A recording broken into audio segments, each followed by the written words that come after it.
Hey guys, you got the One Punch Man webcomic manga today release, and this one is a banger. It is really interesting. So the manga started out with Saitama and Blue having dialogue because Blue actually jumped out into one of Saitama's attack. Saitama was fighting monsters and stuff, and Blue got attacked. So Saitama was telling him to watch himself, to be careful. So Blue was trying to recruit Saitama. Was trying to recruit Saitama for the Neo Heroes, but Saitama declined to tell him like, I don't know. Saitama was telling him to evacuate, but Blue was telling him like, come on, it's better for two people to work together in case you meet up on a strong monster. But Saitama was like, oh, where is the strong monster? Like, Saitama know that there are no strong monsters here because everybody's weak. And Saitama is telling him to evacuate because next time he meets up with, he get into his path, maybe he could be dangerous. So yeah, Blue was shocked. Blue was like begging Saitama to bring him with him. Like, Blue, like, let me do something.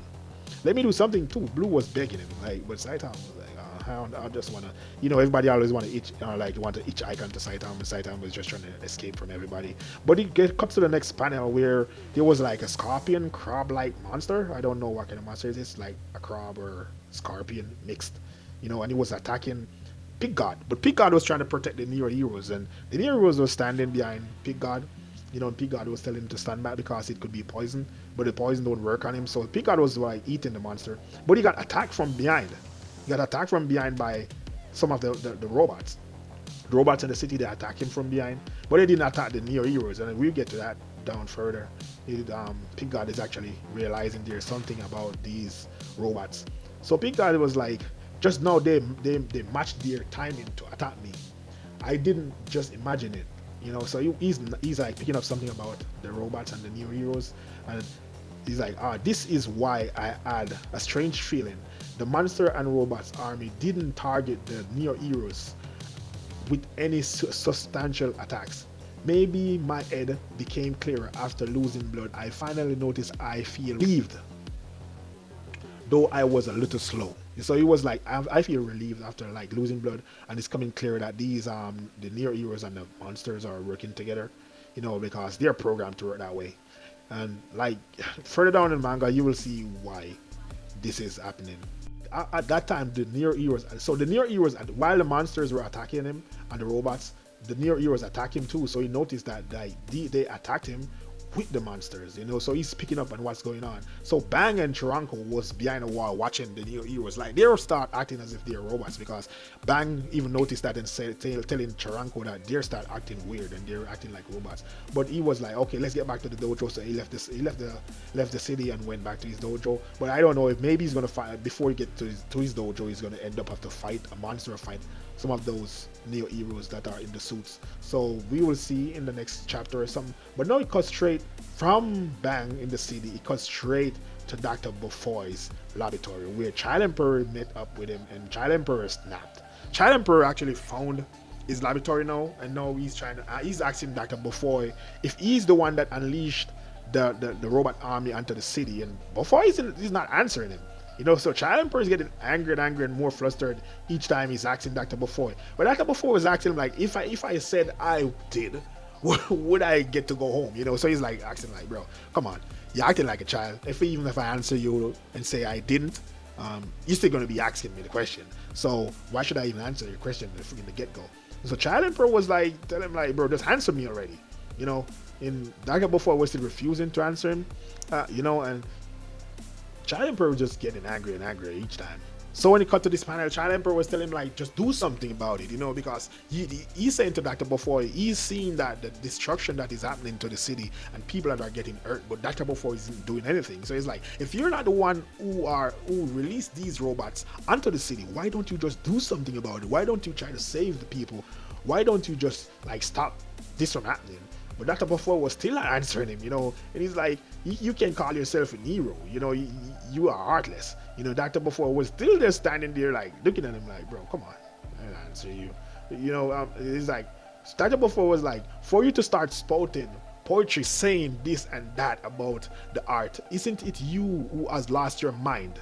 So that Child Emperor was like, that's it, Baldy. He was like getting angry at him more and more. He's like getting to a point that he's losing his mind. But Child Emperor was like, I can't take any more than this. You see, I came prepared to attack if conversation wasn't possible. So Dr. Bufoy was like, what would attacking do? You just be wasting your time. Do you not understand that? Oh, so that so Child Emperor was like, how long are you going to continue this meaningless back and forth, old man? Seriously, cut it out. Before I count to 10, just answer me this. Who is the culprit? Dr. Before still wasn't giving me any answer. Dr. Before was like just refusing, just refusing to answer. But like Dr. Before is like, no matter how much you instigate me, I'm not giving you a reward. However, I will give you a warning. Do you know how your game friends are doing right now? So his game friends are the ones that Child Emperor contacted while he was heading over to Dr. Before's laboratory. He contacted them, but his friends actually had like robots and stuff, so they joined the fight by themselves. And that down below, like Dr. Before explaining to Child Emperor that they actually get hurt. He's asking, do you actually know what happened to them? He explained that they actually get hurt. He's explaining to him because his childlike, he's telling him like his childlike actions actually cause his friends to be in harm's way, and explaining to him like he's the one that was soft, he was the one that acted childish, and now it caused his friends to be in harm's way, and like Child Emperor like lost it. It was like, what? He was shocked to hear this. He was like, the look on his face says it all. Like he's wondering what's going on. Oh, do you know about my friends? And like he was like, come on, don't act as if you're shocked. They act on their own. That's wrong. The responsibility lies with you for showing your weakness in such a provocative way. So he was like telling like Child Emperor like he's the one that act careless, like to involve his friends and let them join the fight, and now they're laying on the ground like all hurt. But they got captured. Like down below, you're gonna find out. Like down below, you're gonna see this reveal. There's a big reveal in this manga, and I never expected it to be Dr. Before. I thought it was Metal Knight, not Metal. I thought it was Drive Knight. I thought it would be Drive Knight. I never thought this would be Metal Knight. So the community always believe it was Drive Knight, but now we're finding out it's Metal Knight. When we go down further, you guys are gonna see like this is crazy. Immaturity. So he's telling that he's very immature. He's very immature because he's seeking it. He seek help from kids. He seek help from his friends, and the actions that he took was really, really immature. Like asking him what did he do to his friends, and that type of way. Like, of course, I captured them alive, though they did put up quite a fight. So like, I got them before I actually fought Child Emperor friends. So Child Emperor went straight ahead, and he was like, okay, I'm going to shut down the defense system of the Heroes Association. He had a button that was like, I'm going to shut down one of your trump card that you have, the Heroes Association. But Dr. Before went here and told him like, your countermeasure fall well within my expectation. What you just shut down was the automatic music that plays when using the private restroom. So Child Emperor thought that he shut down the defense system of the Heroes Association, but it was just the music of the toilet, the restroom in the Heroes Association. So he was like, besides that, defense system wasn't even one of my cards. So he actually planned way ahead of Child Emperor. So Child Emperor was thinking that he's thinking 10 steps ahead of Dr. Before, but Dr. Before was thinking 100 steps ahead of him. So like Dr. Before is like, you won't be able, like Child Emperor was like, Dr. Before, I will take you in custody. But Dr. Before is like, you won't be able to take me in. Nobody can stop me, not even any of the heroes. So Dr. Before was the person that was creating all these battle suits. He's the one that runs the Neo Hero, not actually Drive Knight. So Drive Knight was right when he went to Genos and told Genos that Metal Knight is the demon cyborg, the mad cyborg that destroyed his hometown and almost killed him and killed all his families. It was actually Dr. Before, Metal Knight. So that comes right around. I can't believe my eyes that actually Dr. Before is the culprit of the mad cyborg. I can't believe, like, this is insane. This is really, really insane. Yeah, bro, like, Dr. Before was telling the Child Emperor, but well, since you are a kid, do what you want. Try your hardest. Like, he's telling him, bro, you can't. Just try your hardest. So Child Emperor releases his gadgets from his backpack, tried to attack Dr. Bufoy. So Dr. Bufoy was analyzing the attacks that Charlie Emperor is showcasing. And Dr. Bufoy was saying, okay, the sweets that he eats, the candy that he eating is to amplify his brainwaves and stuff. So Dr. Bufoy kind of know a lot of things about those things that Charlie Emperor is using. So Dr. Bufoy went ahead and activated battle suit, but his battle suit is the completed version of the battle suit. So Dr. Bufoy have the completed version of the battle suit. That Charlie Emperor went in and asked him, okay, so that's the completed version of the battle suit you are wearing. You know, so he's been collecting the data from outside and he's inputting them into his suit that he's wearing. So Dr. Bufoy has the number one battle suit in the anime. So he's remember like, okay, you're an old man, you know, and try to attack him. But Dr. Bufoy like dodge. Seems like he blocked and dodged all the attacks that Charlie Emperor attacked him with. You know, so Charlie Emperor was like, oh, that don't seems like movements of an old man. You know, he's saying like, okay, so those movements must be automatic. The movements must be automatic for him to be moving like that.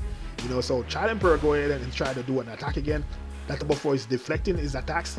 And Charlie Emperor start getting the nosebleed because he's pushing himself. You know, he's saying my brain tracks patterns and can accelerate the rush without hesitation. So he's saying that his brain track and accelerate the rush without hesitation. So all his moves are doing without any hesitation. So he's saying like infinite punch. So he made a big attack, tried to attack Dr. Bufoy, and he called it the infinite punch. So right here, tried to do the infinite punch. Dr. Bufoy activated the shield. So Charlie Emperor bit his finger and said weak. So the energy shield right here, you're gonna see the energy shield is blocking most of the attacks, but Dr. Bufoy here have like surprised. Like you see the ants are coming in, and they went straight through his shield and got him straight in his face right there. Bang! That's a shot, and he got like multiple hits from Charlie Emperor. So Charlie Emperor was like, just as I thought, the man himself is weak. But I don't think Dr. Bufoy is actually weak, you know, like this is crazy. Dr. Bufoy, you are not going to use the metal series. So Dr. Bufoy answered him and said, oh, you are cocky, aren't you? So Dr. Bufoy seems like he got damage from it, but it seems like he still didn't get damaged. I don't know what to say. It seemed, the way this was drawn, it seems like his head got twisted around, but he's not dead. So my thought on this, I'm thinking that Dr. Bufoy actually cyborg. Like cyberfication, I believe he did that on his body, and he's actually a cyborg. He's wearing the bodysuit, but he's a cyborg himself. That's what I'm thinking. If he's not a cyborg, maybe he's a clone of himself or what, I don't know. But this is where the chapter ends. Like this is the last panel in the chapter, to be continued. So I don't know what's going on. I don't know what's going to happen in the next chapter. I hope that one release another chapter for this. We did not like take a whole year to do it, but within a month or two, I really want to see this. This is actually like way out now than the official manga that's going on as well, where Blast is fighting against Empty Void. Both of them are hype, but I want to see where this goes, because remember after the manga is actually catching up with the webcomic, so one has to be putting in the work to make sure the continuity both keep. Like one is ahead of one, but not much, you know. So what do you guys think? This manga is being crazy. This is a crazy one, and I really want to see where this goes. Anyway, guys, make sure that you drop a like, drop a comment in the comment section, also drop a subscribe if you want, and I will see you guys in the next one. Peace. Your boy Sean is out. See you guys in the next one. Bye.